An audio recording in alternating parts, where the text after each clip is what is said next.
ओम श्री वेद पुरुषाय नमः। नमस्कार। क्लास नंबर 319 श्रीमद् भगवद गीता जी शंकराचार्य जी के भाष्य के अनुसार आरंभ किया जाता है। ओम श्री सीतारामचंद्राभ्याम नमः। नमो गुरुभ्यः। ओम अथ काल देवता श्री संवत् 2081 मार्गशीर्ष कृष्ण पक्षः तृतीया सोमवारः मृगशिरा नक्षत्रं दक्षिणायनं शरदृतुः।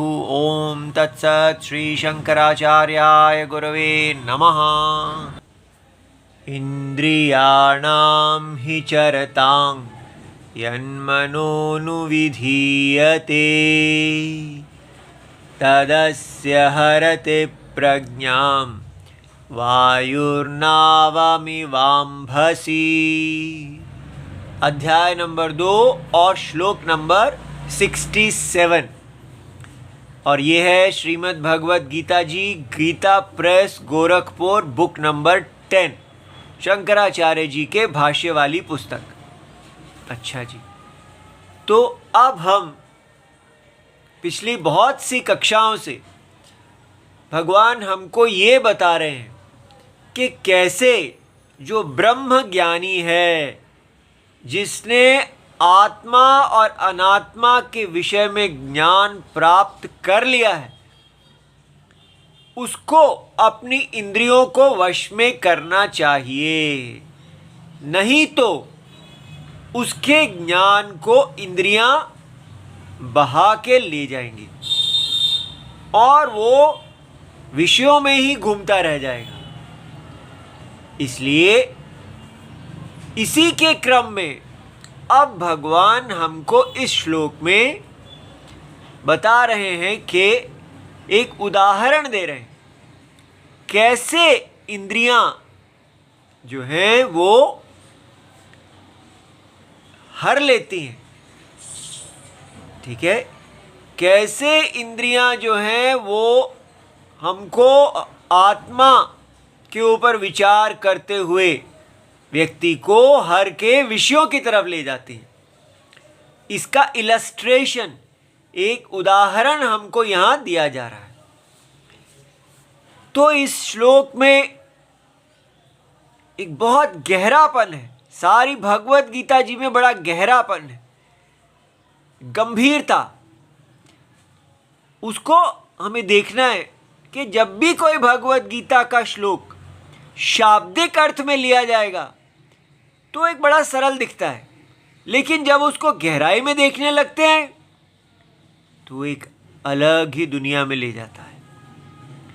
देखिए, पहले इसका शाब्दिक अर्थ देखते हैं। भगवान ने यहां कहा कि इंद्रियाणाम, इंद्रियों के बीच में, ठीक है, अनेक जो इंद्रियां हैं, कौन सी इंद्रियां? हमारी शब्द स्पर्श रूप रस गंध, ये 5 इंद्रियों को, विषयों को जानने वाली, ग्रहण करने वाली इंद्रियां। ठीक है, कान शब्द को ग्रहण कर रहे हैं, स्पर्श जो टच है उसको त्वचा ग्रहण कर रही है, रूप को चक्षु ग्रहण कर रहे हैं, रस को जिह्वा ग्रहण कर रही है और गंध को नाक ग्रहण कर रहे हैं। इस प्रकार ये संसार जो हमको एक दुनिया के रूप में दिखता है, वो वास्तव में ये 5 ज्ञान इंद्रियों का विषय है। ये सारा संसार शब्द स्पर्श रूप रस और गंध, ये 5 रूप है बस। इसमें ये 5 रूप ही आपस में मिक्स करके कभी लड्डू बन जाता है, कभी स्त्री बन जाता है, कभी पुरुष बन जाता है, कभी कुछ भी, अनेक रूपों को धारण कर लेता है। और वो सारे रूप 5 इंद्रियों के द्वारा ग्रहण होते हैं। देखो कितनी कमाल की बात है। इतना महान जगत, क्या क्या चीजें हैं, एक एक चीज को देख के हमारा मन ललचाता है। जिसको भी हम देखते हैं एक नई नई नई चीजें बाहर आती हैं। लेकिन ये सारी को अगर विश्लेषण करते हैं तो ये सब केवल शब्द, साउंड, स्पर्श, गरम ठंडा इत्यादि, रूप लाल पीला नीला, रस खट्टा मीठा, गंध के आपको गंध आ रही है उसका, बस ये 5 ज्ञान इंद्रियों का ही बना हुआ ये जगत है। अब इंद्रियां जो हैं वो इन विषयों में चर रही हैं, इसमें विचर रही हैं। तो अब कहा कि यन मनः अनुविधीयते, वो अगर इन इंद्रियों के पीछे चलता है, ठीक है, इंद्रियां क्या कर रही हैं, उसका तो काम ही यही है। आंखें रूप को देखेंगी, कान शब्द को सुनेंगे, लेकिन अगर वो उसमें चरती हैं, अर्थात वहां पर जो मन है, जब इंद्रियां विषय को देखती हैं तो मन जो है, मन का काम होता है संकल्प विकल्प, उसको देख के कहना ये प्रिय है, ये अप्रिय है, ये मज़ेदार है, ये मज़ेदार नहीं है। ठीक है, एक ही चीज़, एक ही लड्डू, उसको आप भी देख रहे हैं और आपके मित्र भी देख रहे हैं, लेकिन दोनों की इंद्रियां उसको देखते हुए उनके मन भिन्न हैं। इसलिए वो जो मन है वो एक अलग अलग संकल्प प्रस्तुत कर रहे हैं कि ये देखने में अच्छा है, देखने में अच्छा नहीं है, लेकिन स्वाद में अच्छा है, स्वाद में भी अच्छा नहीं है, अभी खाना चाहिए, नहीं खाना चाहिए, क्या करना चाहिए। वो विषय के बारे में मन जो है वो संकल्प पैदा कर देता है। इस प्रकार ये मन का स्वभाव है और वो पांचों इंद्रियों को एक समय पे नहीं देखता। ये बड़ा कमाल का बात है। जब हम सुन रहे होते हैं तो हम देख नहीं रहे होते, जब हम चख रहे होते हैं तो देख नहीं रहे होते। ये कैसे? हाँ, मन जिस जिस इंद्री के पीछे जाता है तो बाकी इंद्रियों को छोड़ देता है। इसीलिए अगर किसी को कहा जाए कि आप ध्यान से सुनिए तो वो आंखें बंद कर लेता है ताकि पूरा ध्यान उसका कान में लग जाए। उसको कहा जाए आप जरा अच्छी तरह टेस्ट करके बताइए तो आंखें बंद कर लेता है और पूरा ध्यान अपने स्वाद में लगाता है। ये आप देख रहे हैं कि लेकिन जब हम व्यवहार करते हैं, मन इतनी तेजी से आंखों में, कानों में, इधर उधर चारों तरफ वो घूमता है कि हमें पता ही नहीं चलता कि मन एक समय पर एक ही इंद्री के साथ रहता है। तो ये जो मन है, ये जब जिस इंद्री के पीछे रहता है तो इंद्रियाणाम ही चरताम, इंद्रियों जो इंद्रियां हैं उनमें से जिस इंद्रियों के, जो इंद्रियां विचर रही हैं विषयों में, उनमें से जिस इंद्री के पीछे मन जो है वो पीछे चलता है तो वो क्या करता है? तत् अस्य हरति प्रज्ञा। क्योंकि यहां पर किसके बात चल रही है? उस ब्रह्म ज्ञानी की, जिसने आत्मा और अनात्मा के विवेक को प्राप्त कर लिया है। उसने देख लिया है कि ये आत्मा क्या है, अनात्मा क्या है, सत्य क्या है, मिथ्या क्या है। इतना बड़ा ज्ञान उसके पास आ गया है। तो उसकी बुद्धि जो है वो जब दुनिया को वो देख रहा है तो उसकी बुद्धि देख रही है कि यहाँ सत्य क्या है और मिथ्या क्या है। लेकिन अगर उसकी इंद्रियां विषयों में आचरण करने लगती हैं, लड्डू को, स्त्री को, उसमें विषय का ध्यान करती हैं और मन उसमें विकल्प पैदा कर देता है, अरे ये तो प्रिय है, ये तो इससे तो बहुत मज़ा आएगा, इस प्रकार तृष्णा पैदा कर देता है। तो उसकी जो आत्मा और सत्य असत्य को देखने वाली बुद्धि है वो हर ली जाएगी। कैसे हर ली जाएगी? जैसे वायु नावम इव, जैसे कोई नाविक बोटमैन नौका को एक दिशा में ले जाना चाहता है, लेकिन वायु उल्टे दिशा में वेग की तरह आती है, तो नाविक जो है उसके प्रयत्न के विरुद्ध वो उसकी नौका को दूसरी ओर ले जाती। तो वायु यथा नावम इव अंभसी, जल में। ठीक है, इसलिए हमें बताया जा रहा है कि जैसे दो, एक आपकी बुद्धि है आत्मानात्म बुद्धि, और दूसरी है इंद्रियों की प्रवृत्ति विषयों की तरफ। इन दोनों में एक विरोध है। इसलिए कहा जा रहा है कि आत्मज्ञानी को सदा अपनी इंद्रियां वश में रखनी चाहिए। अब ये जो विषय है ये हमारे लिए काम का हो, वो तभी होगा अगर हम देखें कि ये आत्मा अनात्म क्या है, क्या हमारे लिए ये रेलेवेंट है। अब देखिए, अगर हमसे पूछा जाए, एक जगह हॉकी का मैच हो रहा था और वहाँ पर एक टीम ने लाल जर्सी पहनी हुई थी और दूसरी टीम ने पीली। तब वहाँ पर एक व्यक्ति ने आकर वहाँ बैठी, लड़के खेल रहे थे और लड़कियाँ देख रही थी, तो उन लड़कियों से पूछा, आप इसमें लाल को जीतना चाहिए या पीले को? तो एक लड़की ने कहा जो पीले वाले हैं उनको जीतना चाहिए। तो उस जर्नलिस्ट ने जो इंटरव्यू ले रही थी, उन्होंने पूछा कि पीले वाले को क्यों जीतना चाहिए? तब उस लड़की ने उत्तर दिया कि पीले वाले को इसलिए जीतना चाहिए क्योंकि उसमें अपने हैं।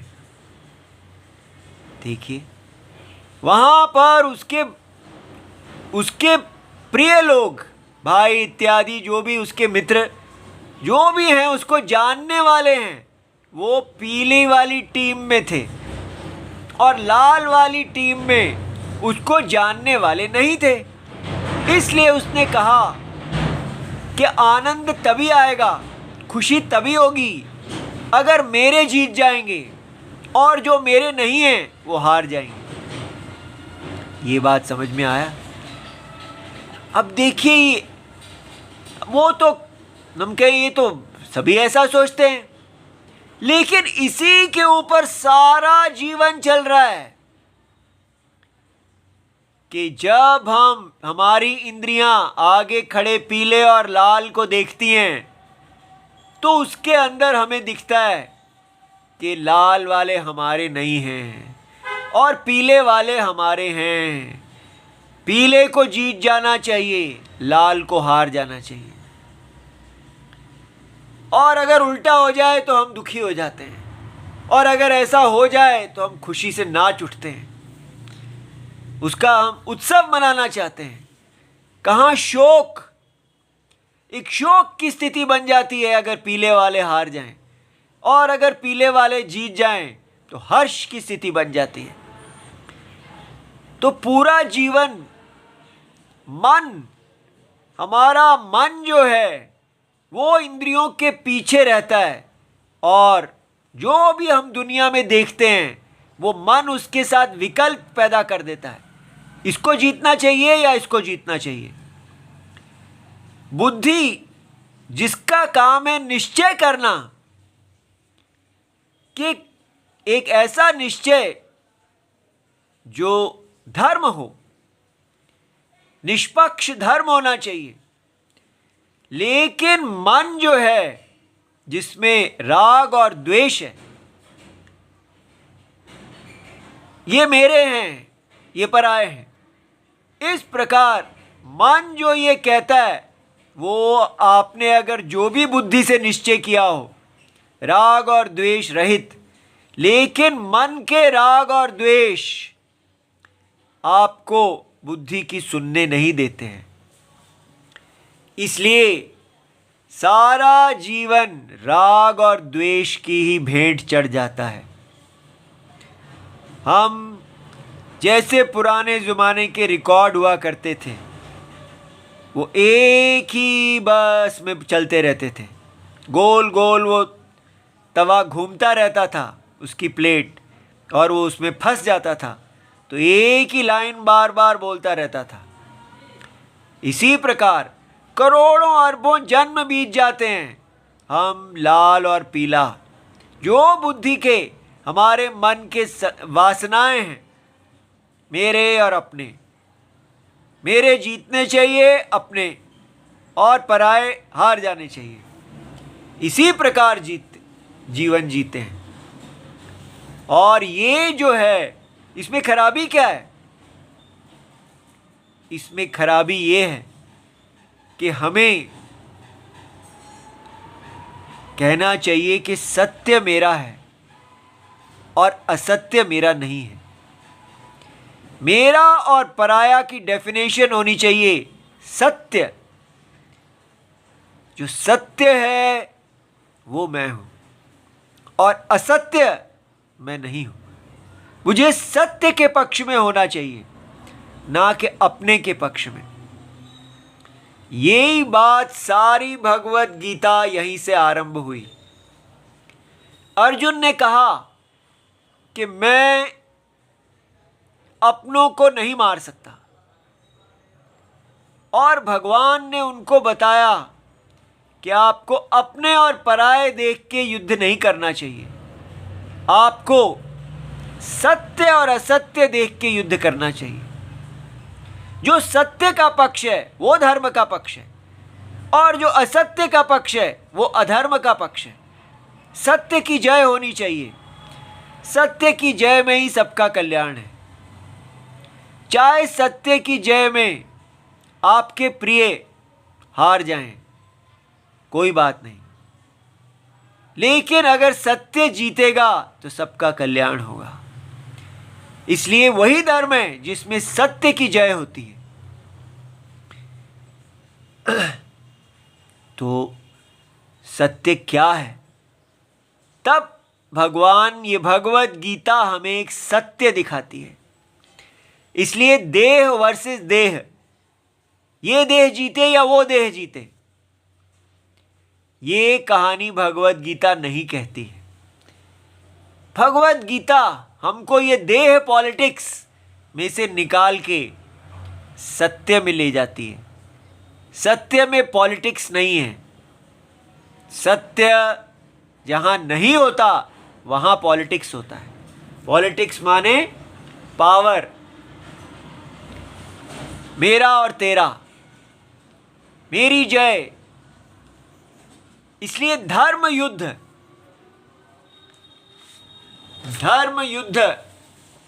राम और रावण का युद्ध धर्म युद्ध है। राम और रावण का युद्ध मेरा और तेरे के बीच में युद्ध नहीं है।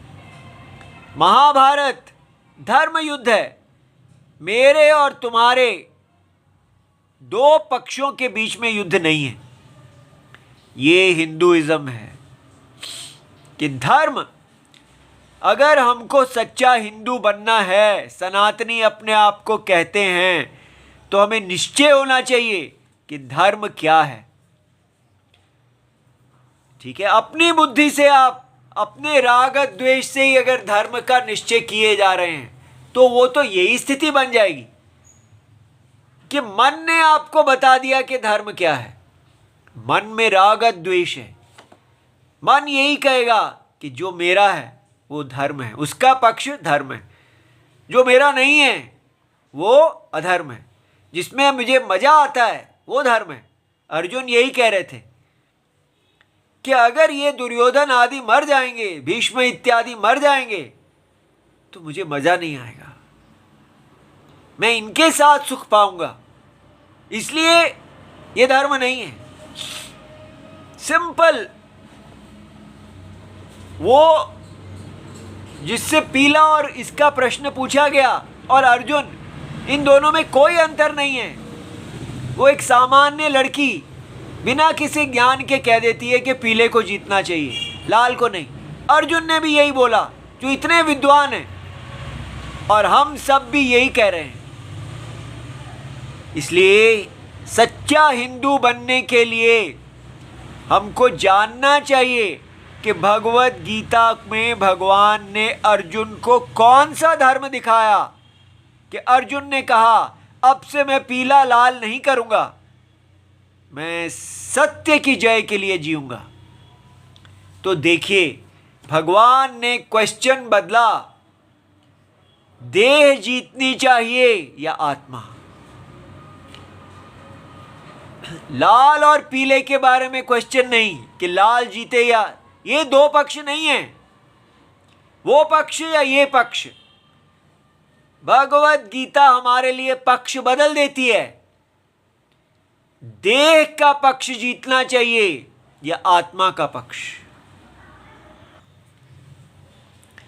ये बहुत बड़ा ज्ञान है, और इसी को यहां श्लोक में कहा जा रहा है कि जो व्यक्ति देह और आत्मा इस प्रकार विचार कर रहा है, अगर वो अपनी इंद्रियों के ऊपर ध्यान नहीं देगा तो उसका मन देह और आत्मा से हटके देह और देह में चला जाएगा। इसलिए उसको सदा यत्नशील रहना है कि मुझे देह और देह के बीच में नहीं सोचना। जीवन का पक्ष एक देह, मेरी देह उसकी देह, ये टॉपिक नहीं है। अगर आप ऐसे सोचेंगे तो आप धर्म का निश्चय नहीं कर पाएंगे। तो कैसे सोचना है? सोचना है देह और आत्मा। यहां से भगवत गीता आरंभ होती है। आत्मा क्या है? देही, देह जिसकी है।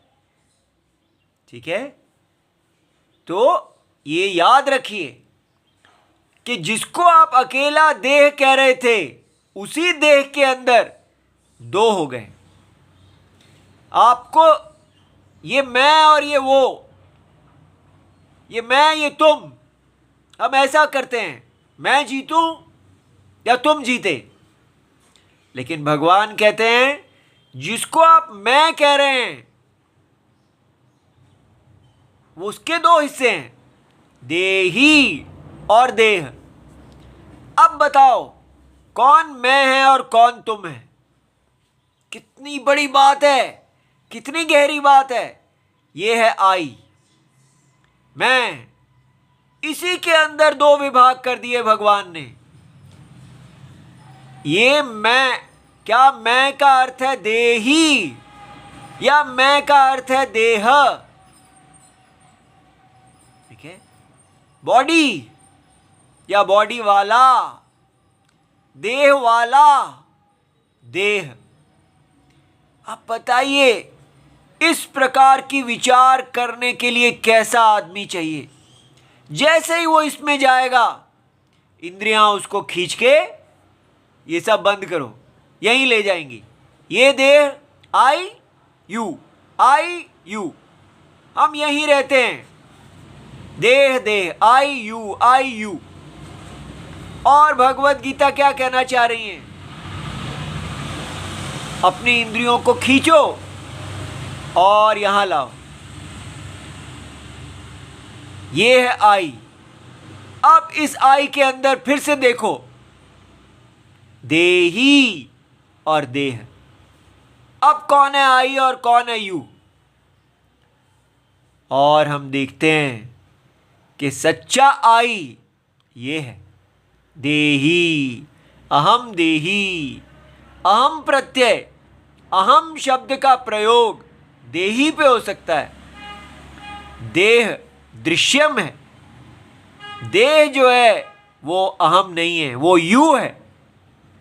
आई यू, कितनी बड़ी बात है। इसके ऊपर रुक जाना कि मुझे आई की डेफिनेशन ही क्लियर नहीं है, ये तभी हो सकता है अगर मन यहां से रोका जाए। मन देह और देह के बीच में रहता है, आई एंड यू। ये आई और यू की डेफिनेशन चेंज की जा रही है। This is I and this is you. आपकी अपनी देह, जिसको आप शीशे में देख देख के थकते नहीं हैं, जिससे आप इतना प्यार करते हैं, आज वो आई ही नहीं रही। हमें बताया जाता है वास्तव में सबसे बड़ा प्रेम का स्थान ये है, इसको हमने कभी देखा ही नहीं।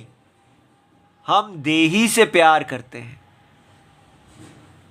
देह देही के लिए है।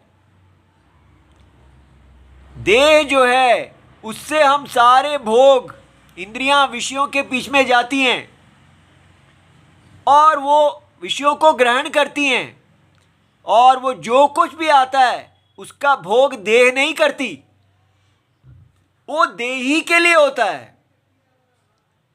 देही जिसमें खुश हो उससे हम प्यार करते हैं। इसलिए देह को अच्छा ना भी लगे, हम कहते हैं नहीं, मैं खुश होना चाहिए। तो इसलिए धर्म की डेफिनेशन बदली कि अगर आप अपने अंदर देही और देह का विभाग करते हैं तो ये देह की तृप्ति धर्म नहीं है, देही की तृप्ति धर्म है। ये अर्जुन को बताया।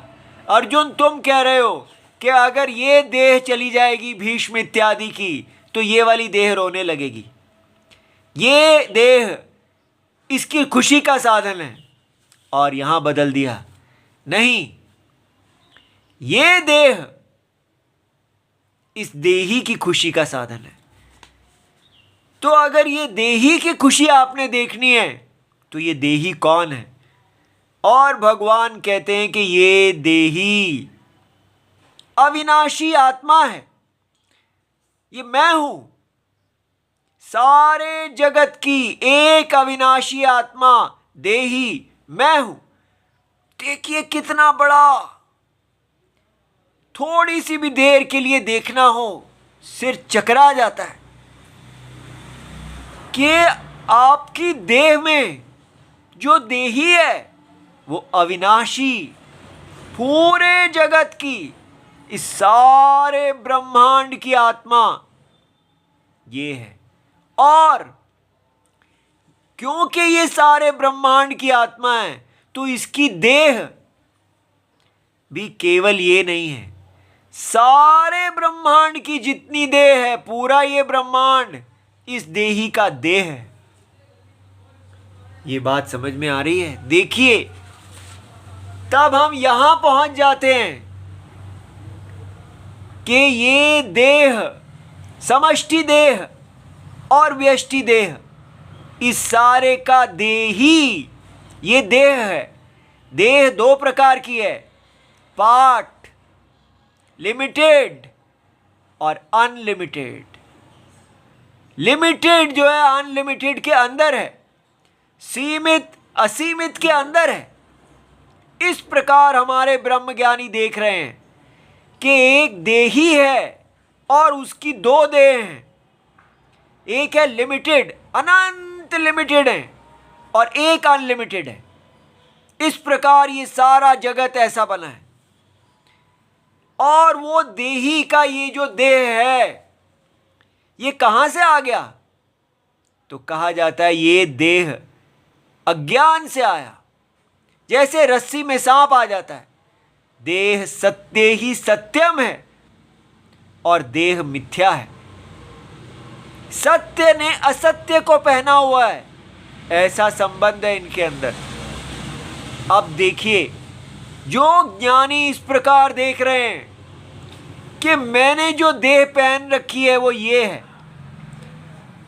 और ये भी है, मैंने इस समष्टि देह को भी पहन रखा है, व्यष्टि देह को भी पहन रखा है, मैं वास्तव में इस पूरे जगत का देही हूं, परमात्मा। और मैं ही जीव हूं, मैं ही श्री कृष्ण हूं और मैं ही अर्जुन हूं। ये परम सत्य जीव और ईश्वर दोनों है। और क्या करना चाहिए, अब कैसे डिसीजन लेना चाहिए? सत्य क्या है? वो पीला और लाल तो रहा ही नहीं।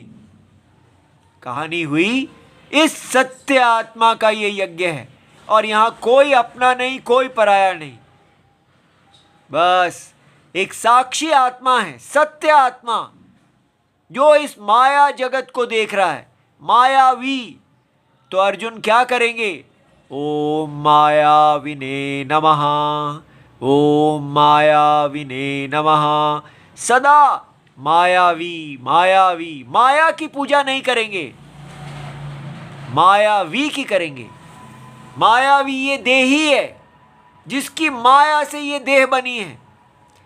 जब वो देही में प्रतिष्ठित होंगे तो उनको मेरा और पराया सब कुछ नहीं दिखेगा, उनको केवल शुद्ध बुद्धि दिखेंगी, इंद्रियां उनको नहीं हार सकेंगी और वो सदा धर्म में स्थित हुए ब्रह्म ज्ञान को प्राप्त होंगे। ये श्लोक बताना चाहता है कि सदा इंद्रियों को वश में करके आत्मा अनात्म ज्ञान में बने रहना चाहिए। ओम मायावी विने नमः, सदा मायावी मायावी मायावी भगवान में बने रहें, ताकि ये जगत माया दिखे, ये जगत सत्य नहीं दिखना चाहिए। ठीक है। ओम नमो भगवते वासुदेवाय, प्रणाम।